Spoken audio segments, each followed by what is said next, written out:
my name is Victoria MacDonald and I'm the owner and founder of Quirk and Colour Eclectic Interiors.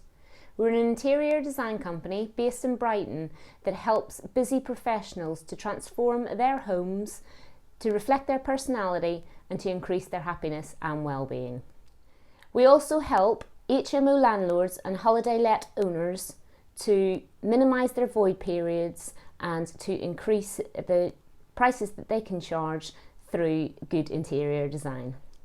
Following on from my previous video about what interior design actually is, I'm going to discuss why you should hire an interior designer in this video, and I'm going to discuss 5 key things that you need to think about.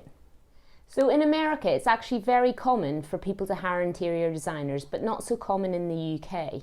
I think there's a myth about how only rich or posh people can afford interior design, but that is not true. So yes, okay, money talks. But I want to show you that you shouldn't focus on the cost of interior design, but more that you should look at the value that you're getting. It can be very economical to hire an interior designer from the off when you decide that you want to change just one room or the whole of your house. This is because if you do it yourself and then you decide you don't like it and then have to hire someone, this can prove very costly. So hiring an interior designer from the start will help minimise those mistakes. So when you hire an interior designer, you're not just buying their services, you're actually buying the end product, which will be a room or a house, the decor that you can enjoy for at least 2 years, but up to 5 years. So when you think about it like that and divide the cost of what it's going to take to give you the interior that reflects your personality and can increase your happiness and health at home, if you divide that over 5 years, it actually is very good value.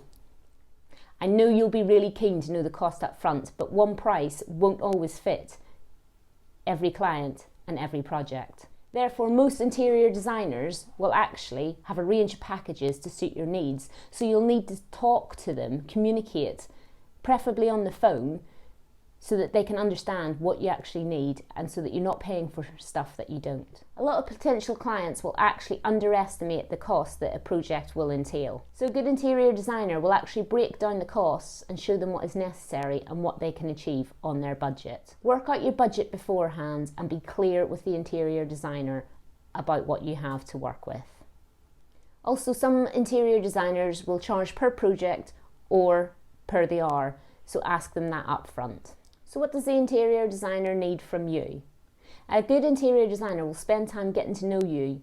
They'll get to know you personally, they'll get to know what you need, they'll get to know what you want, which can be 2 different things. They'll discuss your likes, your dislikes, and your hobbies, and hopefully incorporate this into your design. So the interior reflects you and what you like. The interior designer will also need to know what your current space is like, what you like about it, what you don't like about it, and what needs changed. The most important thing for the interior designer is to understand why you want to make changes.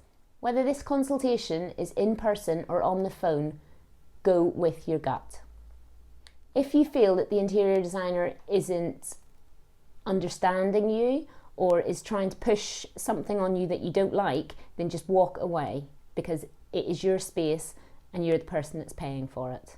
It's also a massive help to send photos or videos to the designer when you first contact them. That way they can get a feel about the space and what they're working with. As I said before, I understand that clients are keen to know the prices, but this should not be the deciding factor on whether you hire an interior designer. And without knowing about your project, there's the massive likelihood that they won't be able to give you a price up front.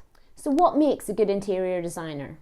An interior designer will want to extract the information from you, and they'll be able to, in order to provide you with a space that you feel is truly yours. Somewhere that you can relax and somewhere that will benefit your health and happiness.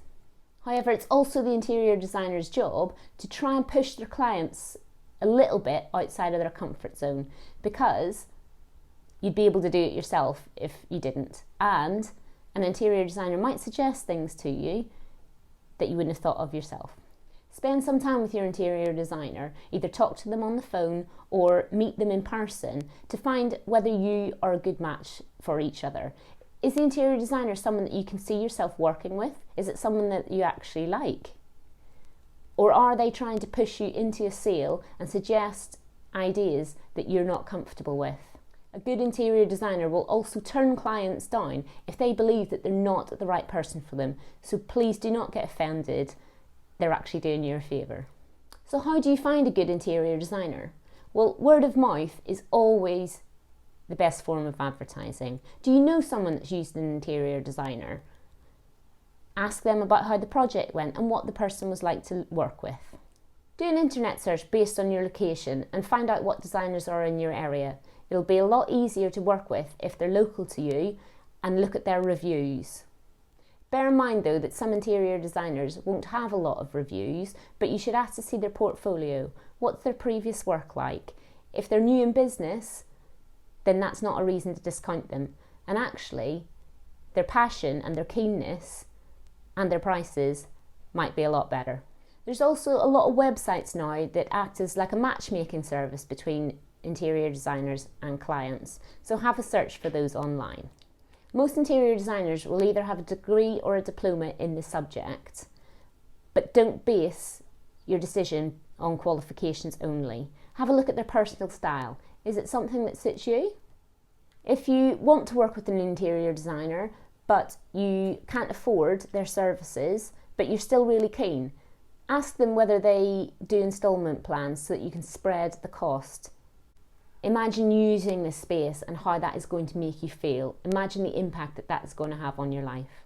So hopefully this video will have made you think whether working with an interior designer is something that you actually want to do.